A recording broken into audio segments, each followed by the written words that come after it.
Hello दोस्तों, स्वागत है आपका हमारे YouTube channel smart study hub में। पिछले वीडियो में हमने देखा था जंतु विज्ञान और जीव विज्ञान की शाखाओं के अध्ययन के बारे में। आज के वीडियो में हम देखने वाले हैं वनस्पति विज्ञान की शाखाओं के अध्ययन के बारे में 30 महत्वपूर्ण क्वेश्चन। तो फ्रेंड्स, अभी तक आपने हमारे चैनल को सब्सक्राइब नहीं किया है तो प्लीज़ पहले चैनल को सब्सक्राइब कर दें। तो चलिए शुरू करते हैं आज का सेशन। पहला क्वेश्चन है, जीव विज्ञान शब्द का सर्वप्रथम प्रयोग किसने किया है? डायरेक्ट आंसर देखेंगे। जीव विज्ञान शब्द का सर्वप्रथम प्रयोग लैमार्क और ट्रेविरेनिस ने किया है। जीव विज्ञान शब्द का सर्वप्रथम प्रयोग लैमार्क और ट्रेविरेनिस ने किया है। देखते हैं अगला क्वेश्चन। वनस्पति विज्ञान के जनक हैं, तो इसका सही आंसर है वनस्पति विज्ञान के जनक कौन है? तो इसका सही आंसर है थियोफ्रास्ट। थियोफ्रास्ट जो है वनस्पति विज्ञान के जनक हैं। अगर पूछा जाए कि जीव विज्ञान शब्द का सर्वप्रथम प्रयोग किसने किया था? जीव विज्ञान शब्द का सर्वप्रथम प्रयोग लैमार्क ने किया था, लेकिन जीव विज्ञान के जनक जो हैं अरस्तु हैं। जीव विज्ञान शब्द का सर्वप्रथम प्रयोग लैमार्क और ट्रेविरेनिस ने किया था, लेकिन इसके जनक हैं अरस्तु। जनक पूछा जाए तो अरस्तु, और जीव विज्ञान शब्द का प्रयोग पूछा जाए, सर्वप्रथम प्रयोग पूछा जाए तो लैमार्क और ट्रेविरेनिस होंगे और जनक होंगे अरस्तु। कंफ्यूज नहीं होंगे। वनस्पति विज्ञान के जनक हैं थियोफ्रास्ट। अगला क्वेश्चन है, जंतु विज्ञान के जनक हैं। जीव विज्ञान और जंतु विज्ञान के जनक एक ही हैं, कौन है अभी बताइए? जीव विज्ञान और जंतु विज्ञान के जनक हैं अरस्तु, फादर ऑफ बॉटनी और जूलॉजी। अगला देखते हैं, स्पर्मोलॉजी में किसका अध्ययन किया जाता है? स्पर्मोलॉजी में किसका अध्ययन किया जाता है? तो इसका सही आंसर होगा सी, बीज। स्पर्मोलॉजी में बीज का अध्ययन किया जाता है। पांचवा क्वेश्चन है, एग्रोस्टोलॉजी में किसका अध्ययन किया जाता है?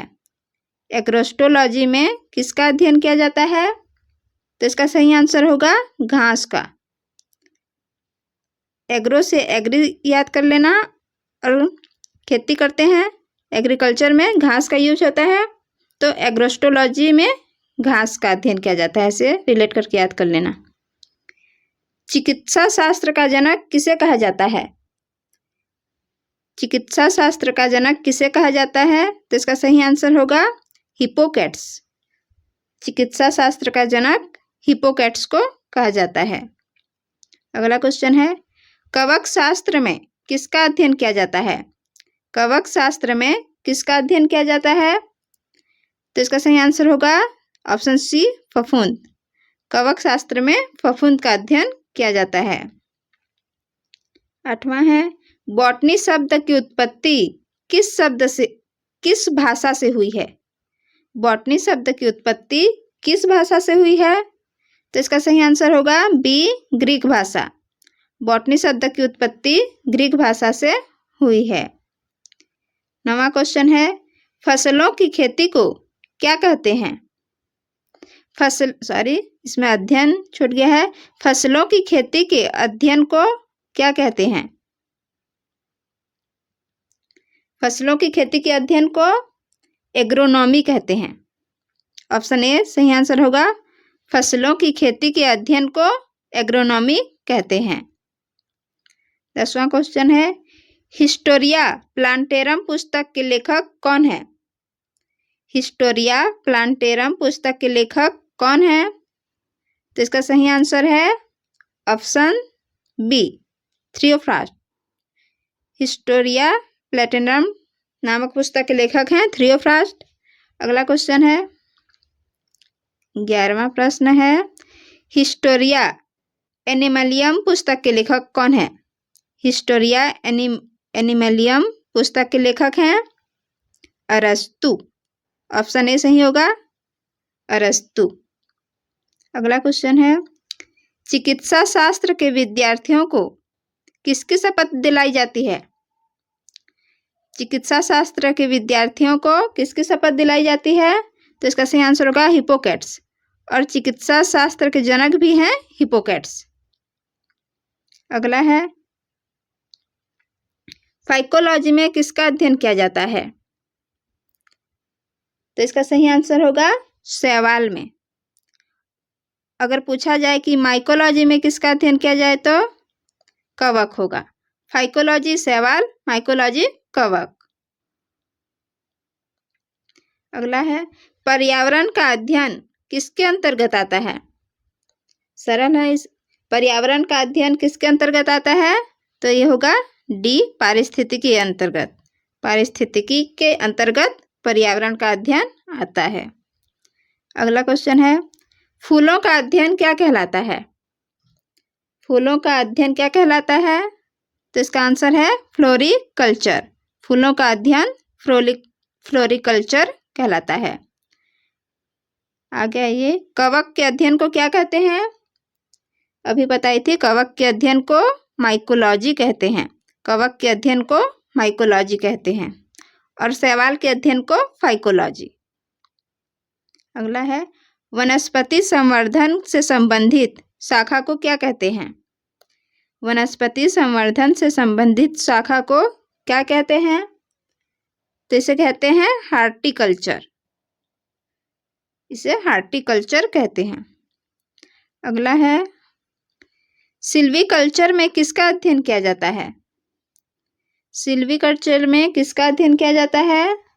तो इसमें वनों के विकास का अध्ययन किया जाता है। सिल्वीकल्चर में वनों के विकास का अध्ययन किया जाता है।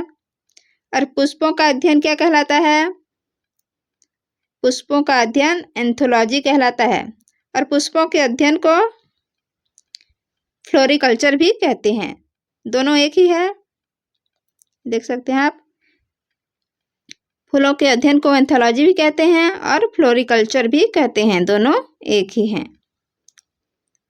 अगला है, पौधे की आंतरिक संरचना क्या कहलाता है? पौधे की आंतरिक संरचना क्या कहलाती है? तो इसका सही आंसर है ऑप्शन बी, शारीरिकी। पौधे की आंतरिक संरचना शारीरिकी कहलाता है। अगला है, सजावटी वृक्ष और झाड़ियों के संवर्धन से संबंधित अध्ययन को क्या कहते हैं? सजावटी वृक्ष जैसे सदाबहार पुष्प होते हैं, तो इसके अध्ययन को क्या कहते हैं? सजावटी वृक्ष और झाड़ियों के अध्ययन को आर्बोरिकल्चर। ऑप्शन ए सही होगा, आर्बोरिकल्चर। अगला है, संसार में पौधे के वितरण का अध्ययन क्या कहलाता है?